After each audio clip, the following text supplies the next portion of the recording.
Investing in AI is not how you make money with AI. Let me explain. Welcome to the 360 Degrees of Wealth podcast. I'm your host, Akiti, and I'm here to tell you today how to make money with AI in actuality. The three ways you're going to make money in AI is one, as an individual, understanding the principles of actually using AI and implementing AI. Two, as a business, what does it mean to implement the correct AI in the correct way for your company in the right areas? And three, if you are looking to invest in AI companies, what is it that you need to consider so you're taking the appropriate amount of risk or a more calculated one? Let's get into it. So, as an individual, when you're thinking about working with AI or advancing yourself with AI, especially in today's environment, you have to understand first what AI is.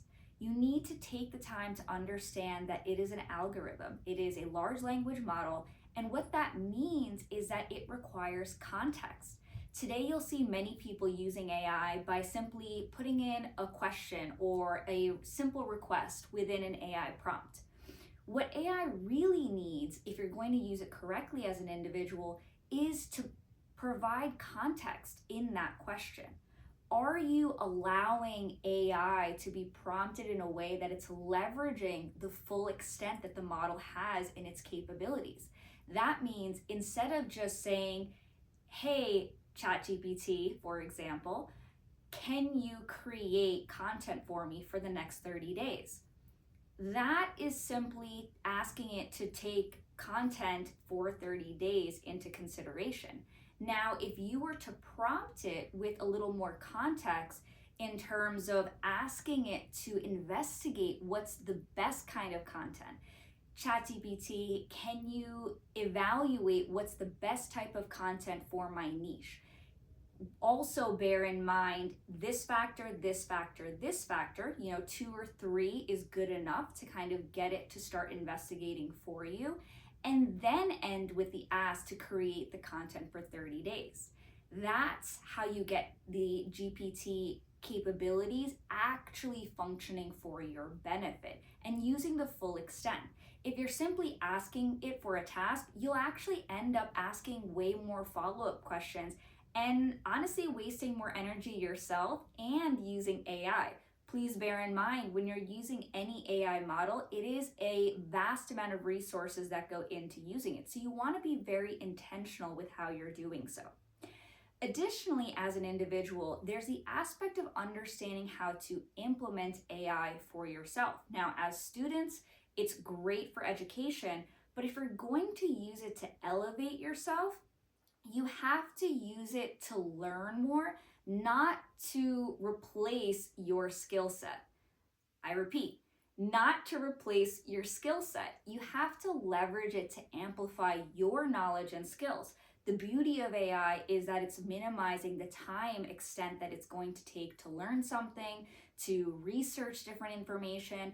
And so the beauty of the different types of AI models that are now coming out there is that you can use them to reduce the time, reduce the effort, but gain so much more in terms of knowledge and skill sets. So that's really the best way to utilize it as a student.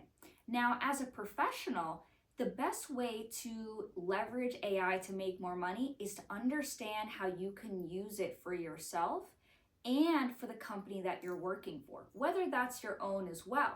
You must understand that AI needs to be customized for what you're trying to achieve. There are different ways of understanding the true strategic value of AI as an individual, bringing that value to the table. Are you understanding the differences in the models that are out there? Are you understanding the differences in what it means to use generative AI versus agentic AI, or the combination of the two? Do you comprehend the way in which human and AI must work together for the way that you're utilizing it, but also for the role that you have in a corporation?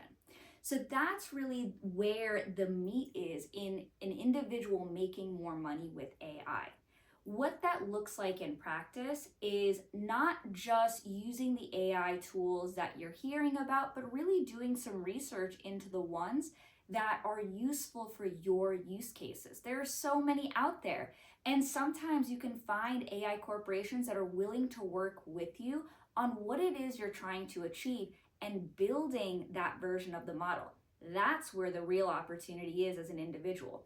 If you can understand the problem and design an AI solution, that's not only a business opportunity for you to kick off, that's also big value added for any corporation if you're the entrepreneur as an employee bringing that to the corporate table. Which leads me to number 2, which is how you make money as a business with AI. A lot of businesses right now have been running to get the best agentic AI, run towards using cloud or Gemini and the greatest version into their companies and getting their employees to use it. But you have to, 1, train your employees on how to use it effectively, going back to my first point on how individuals are best amplified with the use of AI. But 2, the correct implementation of AI and the right models for your company. Not every model is for every company or for every organization in your company. It's not a one-size-fits-all. AI, the beauty of it is that you have the ability to understand the unique problems your company has and each organization has to get the right model in the right place and implemented correctly. That is key for any corporation. Understanding how, when you are evaluating an AI model, how is it being implemented correctly so that it's actually effective? The reason why only 4% of companies today are getting any ROI with AI is because they implemented correctly. There's a foundational aspect as a corporation that's required before using AI, and that's documentation. If you don't have your processes documented, you don't have an end-to-end architecture that is ready to support an AI model and understands the way in which AI needs to be implemented into that architecture, it's going to fail. That is writing on the wall if you don't understand those 2 aspects or take the time beforehand to document the processes and fix the end-to-end architecture to be ready for AI. The beauty of AI is that it can not only reduce the time and effort of your employees, but it can bring efficiencies to your systems. That is operations cost saved, and that is reduced CapEx in the long run.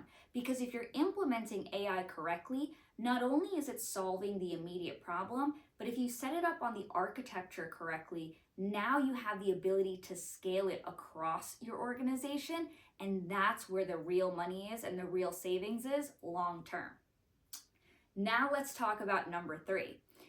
Whether you are already invested in AI or considering it, there are a couple of things that you have to factor in, some of which I've already mentioned. If you're looking at different AI companies to invest in, you have to look at the way the company is structured.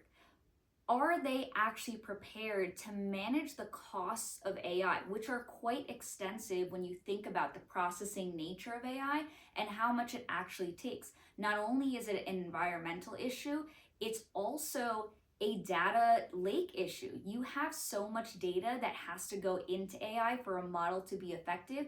What are their data centers like? Where are they located? What is their process for managing those centers and scaling them as that AI model grows? You don't want to invest in an AI company that's just going to run out of money in another year. Now you're going to have to find another one and reinvest in that, re-implement that. That's double the cost and exponentially beyond what you were looking for.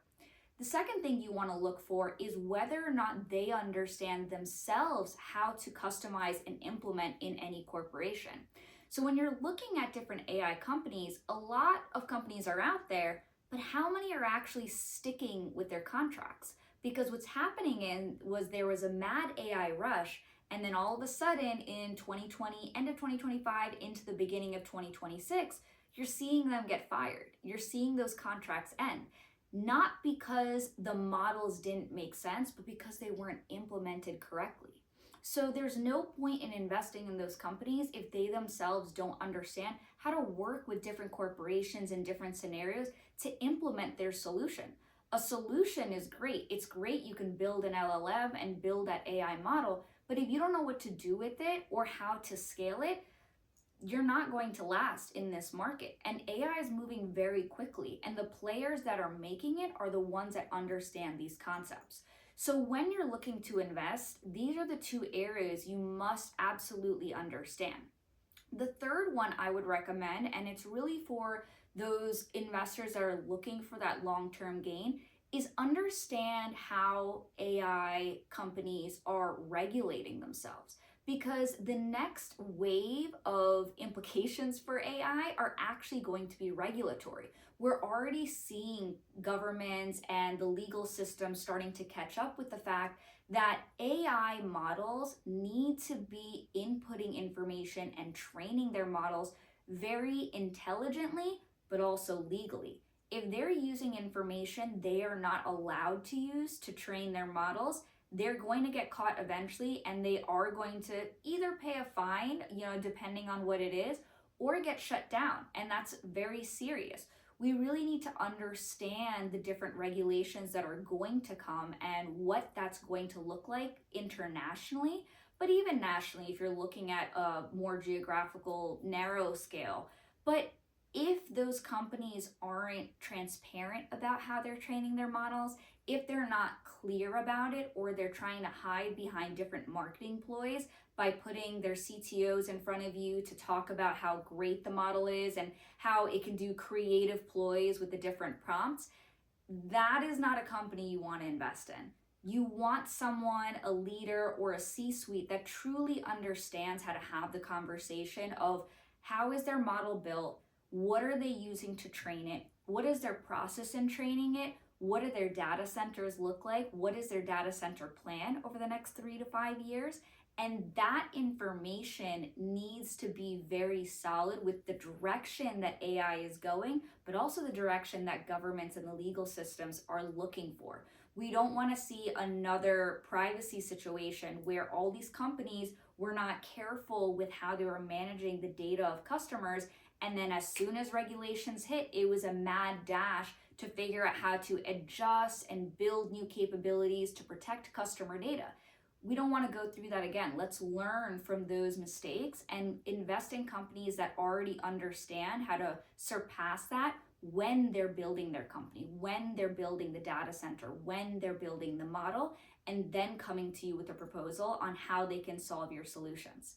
And so these are the 3 ways that you want to look at truly using AI to make money, whether you're an individual, whether you're a business, or you're an investor looking to invest in AI. I hope that this was helpful. I hope that we're all more intentional with what it means to use AI for ourselves and our businesses, but also looking forward to see how AI develops over the rest of the year. Next time, let's talk more about what it means for us to leverage different wealth capabilities, and not only for AI, but just different ways to think about financial wealth. Subscribe and follow for more on 360 Degrees of Wealth podcast, and I'll see you next time.